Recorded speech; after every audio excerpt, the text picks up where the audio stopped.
नमस्कार, आदाब, सत श्री अकाल, अस्सलाम वालेकुम वरहमतुल्लाहि वबरकातुहू। हमारे साथ बातचीत के लिए मौजूद हैं एमआईएम के चीफ स्पोक्स पर्सन, गुजरात से आते हैं आप, गुजरात के चीफ स्पोक्स पर्सन हैं दानिश कुरैशी साहब। दानिश साहब, वतन समाचार में आपका स्वागत है। जी बहुत बहुत शुक्रिया। वालेकुम अस्सलाम जी। दानिश साहब, उत्तर प्रदेश में चुनाव हो रहा है, आपकी पार्टी पे ये आरोप लग रहा है कि आप बीजेपी के सहयोग के लिए उत्तर प्रदेश में आए हैं।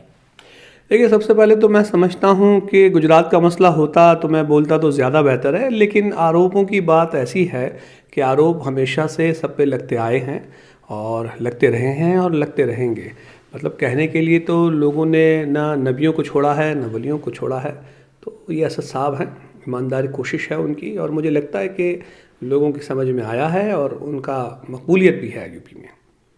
नहीं, लेकिन ये जो आरोप लग रहा है कि आप बीजेपी के सहयोग के लिए आए हैं, एक दो बार बीजेपी के नेताओं की तरफ से इस तरह का बयान आया कि ओवैसी साहब हमारे लिए अच्छा परफॉर्म कर रहे हैं। आपने देखा होगा, बीजेपी के नेताओं को सुना भी होगा। किनकी बात कर रहे हैं आप? जिनकी बात कर रहे हैं उन्होंने तो गरियाया भी है बहुत सारा ओवैसी साहब को, कभी उस पर तो कोई बात नहीं करता। दरअसल दिक्कत क्या है, देखिए मुझे ऐसा लगता है कि उत्तर प्रदेश में जो है वो सारी सियासी पार्टियां जो हैं, सो कॉल्ड सियासी पार्टियां जो अपने आप को सेक्युलर कहती हैं, उन्हें ऐसा लगता है कि मुसलमान जो है वो फ्री का वोटर है, जो उनके हक़ में वोट कर दे, वो जो उन्हें सत्ता तक पहुंचा दे, और सत्ता में पहुंचने के बाद उनके हिस्से में कुछ ना आए, उनके हिस्से में कुछ देने की ज़रूरत नहीं है। आज़म खान जैसे नेता जेल में चले जाते हैं। अब देख लीजिए, प्रज्ञा सिंह ठाकुर बीमारी के बहाने जेल से बाहर निकल आती हैं। उधर दूसरी तरफ आप देख लीजिए, मुख्तार अंसारी फैमिली, जो फैमिली पूरा फ्रीडम फाइटर उनके एंसेस्टर रहे हैं, उनका वो देख लीजिए आप। दूसरी तरफ अतीक अहमद जी का देख लीजिए। तो मामला ये है कि सियासी पार्टियों को ये लगता है कि मुसलमान फ्री का वोटर था, और असदुद्दीन ओवैसी साहब के आने के बाद अपनी अपनी पार्टियों में मुसलमान नेताओं का कद भी बढ़ा है, और अवाम के बीच में अब वो सिर्फ ये जाकर नहीं कह सकेंगे कि भाजपा आ जाएगी इसलिए आप हमें वोट दीजिए। अब तो मुसलमान उनकी आंख में आंख डालकर, ये असदुद्दीन ओवैसी साहब की बदौलत ही है कि मुसलमान उनकी आंख में आंख डालकर कह रहा है कि भैया 5 लाख करोड़ का जो सालाना उत्तर प्रदेश का बजट है, उसमें से मुसलमानों की 20% जो हिस्सेदारी है, जो हर साल अमूमन 1 लाख करोड़ का बजट बनता है, ना इस पर कभी मायावती जी बोली हैं ना अखिलेश बोले हैं, और बाबा की तो बात ही छोड़ दीजिए। उसमें वो हिस्सा मांग रहे हैं कि भाई हमारी जो सियासी हिस्सेदारी है वो हमें मिलनी चाहिए।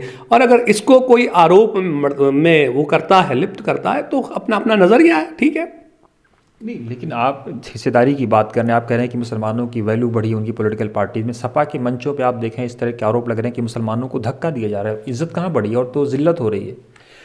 देखिए, मैं नेताओं की बात नहीं कर रहा, मैं अवाम की बात कर रहा हूँ। अवाम की इज़्ज़त बड़ी है। आज उनको ये कहना पड़ रहा है कि भाई मुसलमान जो हैं हम उनके लिए ये करेंगे वो करेंगे। अरे आप सत्ता में थे तब क्या किया? आप बताइए।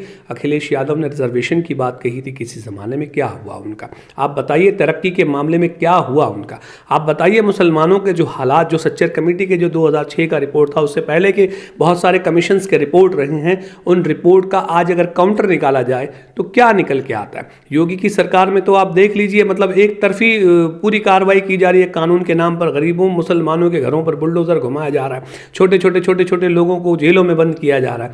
तो मामला यहाँ आके खड़ा है। हम तो ये कह रहे हैं कि आप मुसलमानों की सुरक्षा सुनिश्चित करें, उनकी सियासी हिस्सेदारी बेदारी सुनिश्चित करें, उनका एजुकेशन, उनका इन्फेंट मोर्टल रेट जो है, मतलब बच्चों का जो बाल मृत्यु दर जो है वो, महिलाओं की जो सुरक्षा है वो, और उनके पास रोजी रोजगार हो वो। आप देखिए हालात ये हो गए हैं कि कहीं पे धर्म संसद हो रही है, कहीं पे चूड़ी वाला मारा जा रहा है, कहीं पे गाय के गोश्त के नाम पे रंगदारी वसूली जा रही है। मतलब आप देखिए कि अगर गुनाह है तो गौ तस्करी करना गुनाह है, या उसके किसी भी क्राइम के अंदर में पुलिस का काम है। लेकिन आप देख लीजिए, किसी भी व्यापारी से पूछ लीजिएगा तो बकरे की गाड़ियां भी रोकी जा रही हैं, बकरे की गाड़ी में रंगदारी वसूल रही है, प्रशासन उसमें लिप्त है। भैंसों की गाड़ियां रोकी जा रही हैं, उसमें प्रशासन लिप्त है। तो जहां कहीं मुसलमान जो कानूनी एतबार से जायज़ बिजनेस है, उसको भी इस तरीके से इन्होंने हालात में बना दिया है जैसे कि वो कितना बड़ा क्राइम हो, और करप्शन के बिना काम नहीं हो रहा। और बाबा ये कह रहे हैं कि भाई हमारे प्रदेश में सबका साथ सबका विकास है, हमें तो दिखाई नहीं देता। दूसरी तरफ अभी एक योजना उन्होंने रखी थी पूर्वांचल एक्सप्रेस की। पूर्वांचल एक्सप्रेस में उन्होंने बताया था कि भाई 25,000 करोड़ की लागत लगी है मोदी साहब ने। मैंने एक उसमें पूछ लिया था बहस में कि भैया अगर आपने 600 किलोमीटर में 25,000 करोड़ लगाए हैं तो 1 स्क्वायर मीटर की लागत 41 करोड़ रुपए बनी।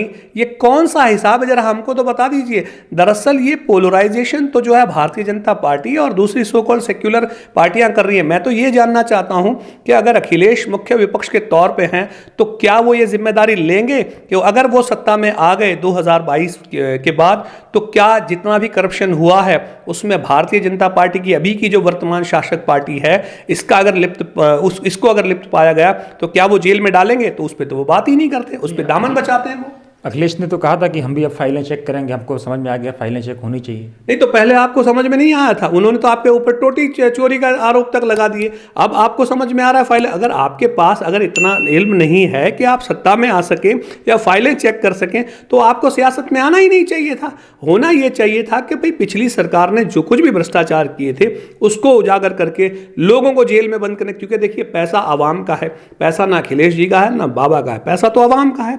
अब आवाम के पैसे का अगर मिसयूज हो रहा है और उस मिसयूज पर अगर आप नहीं बोलते, आप जाके क्या कर रहे हैं, आप परशुराम जी की मूर्ति लगा रहे हैं। क्या ये पोलराइजेशन नहीं है? आप भगवान हनुमान जी की पूजा करती हो तस्वीर करिए, आप, हमें कोई एतराज नहीं है आपका। आप ये बताइए दानिश साहब, कितनी सीटों पे आपकी पार्टी उत्तर प्रदेश में लड़ने जा रही है? देखिए वो तो आप उत्तर प्रदेश के जो जिम्मेदार हैं उनसे बात करेंगे तो मुझे लगता है ज़्यादा बेहतर होगा।